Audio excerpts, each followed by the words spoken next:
Hello, mumeze mute nshuti bantu banjye? Mumeze fresh? Nizere ko aho muherereye hose, aho waba uri hose rwose umeze neza, uguwe neza. Nizere yuko kabisa uguwe neza. Tugarutse nanone rero n'inyungurabwenge. Episode ya 8. Episode ya 8 nayo irimo amagambo akomeye cyane. Reka nkurarikire kuyatega amatwi kabisa kuko ni amagambo akomeye cyane y'ingirakamaro. Reka twe kujya kure rero dutinda muri byinshi, ahubwo reka duhite tuyabagezaho. Episode rero ya 8 y'inyungurabwenge iragira iti: umutima w'umutindi uteraguza utekereza ku byo atetse, ariko umutwe w'umuherwe urwazwa no kwibaza ku byo atunze. Turayasubira muri mwe. Umutima w'umutindi uteraguza utekereza ku byo atetse, ariko umutwe w'umuherwe urwazwa no kwibaza ku byo atunze. Reka dusesengure neza aya magambo.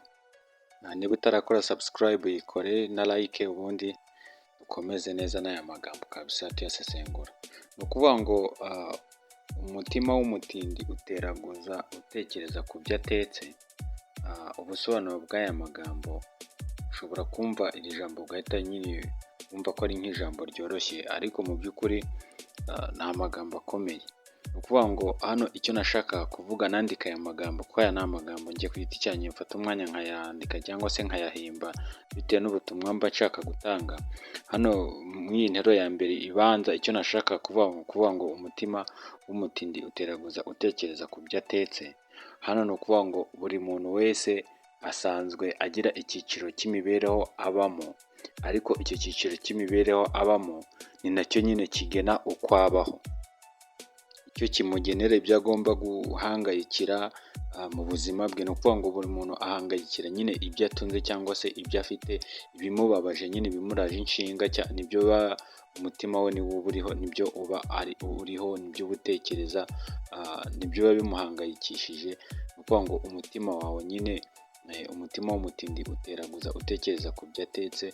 Nashaka kuvuga yuko nyine umutindi icyo aba afite, iyo yagize amahirwe akaba afite ibyo kurya, byanze bikunze niho umutima we uba uri, niho ahora atekereza nyine, ese uko ndangaye gato biramutse bishiririye cyangwa se biramutse bitagenze neza ngo mbe nabirya, cyangwa se nakuraho ibindi biramutse nyine bidatunganye neza.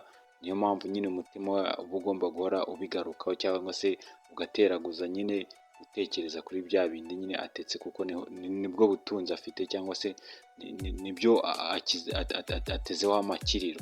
Niyo mpamvu nyine ibyo agomba kuba, niyo mpamvu ari byo umutima we ugomba kuba uhora wibazaho buri kanya, kugira ngo nyine ataza kubitakaza kandi adafite aho ari bukure ibindi.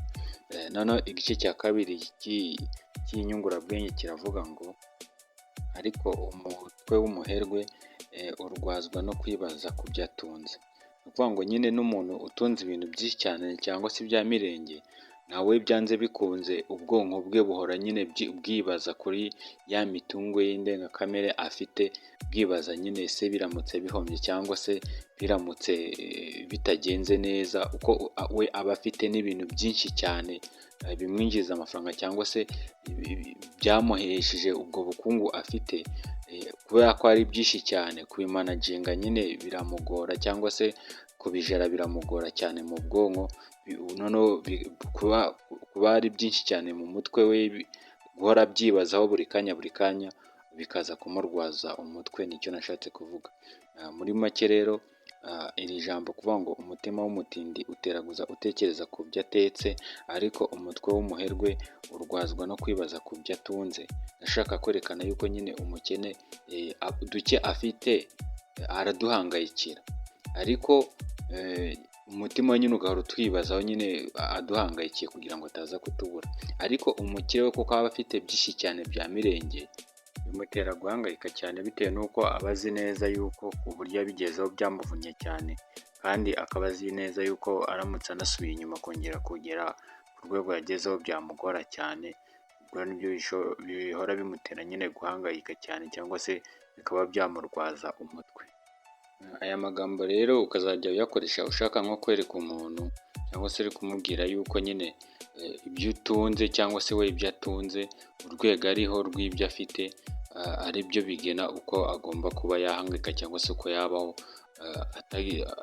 kuko ntabwo yahangayika cyane afite dukeya aritwo atunze utuntu dukeya, cyangwa se ngo ahangayike gake kandi atunze byinshi. Uzajya uraba ushatse kumwereka yuko imitekerereze cyangwa se ibiguhangayikisha cyangwa se ibibazo uhura nabyo mu mutwe wawe cyangwa se umunaniro w'ibyo uba watekereje cyangwa se ibyo wari uhangayikiye bijyana n'ibyo utunze cyangwa se ibyo wagezeho, kuko ntabwo wahangayikishwa na byinshi kandi utunze bike, cyangwa se ngo uhangayike gake kandi utunze byinshi.